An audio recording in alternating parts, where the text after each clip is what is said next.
Panoorin niyo ang kwento ng mag-ina. Aksidenteng nahulugan ito at nadulas. Nadaganan nito kaya nahirapan nito kung anong gagawin niya. Tumawag na lamang siya ng tulong upang natulungan sila. Dumating naman kaagad ang ambulansya at dinala ang kanyang ina sa ospital. Ngunit nag-aalala ito. Dumating din ang kanyang ama na walang pakialam. Lasinggero ang kanyang ama. Nagdadasal ito na sana maging maayos ang panigsilang ng kanyang ina. Pumanaw ang kanyang ina at naiwan sa kanya ang kanyang kapatid. Wala siyang magawa kundi alagaan niya ang kanyang kapatid. Nagpaalam ito sa burol ng kanyang ina. Nagsumikap ito araw-araw upang taguyod ang pag-aalaga sa kanyang kapatid. Ang kanyang ama ay araw-araw nagiinom, lasinggero. Nagbigay ito ng pagkain sa kanyang ama. Ngunit hindi pa rin nakontento.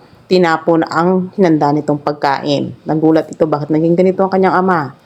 Umalis ang kanyang ama at iniwan na sila. Hinabol niya ito ngunit wala siyang nagawa kundi umiyak na lamang.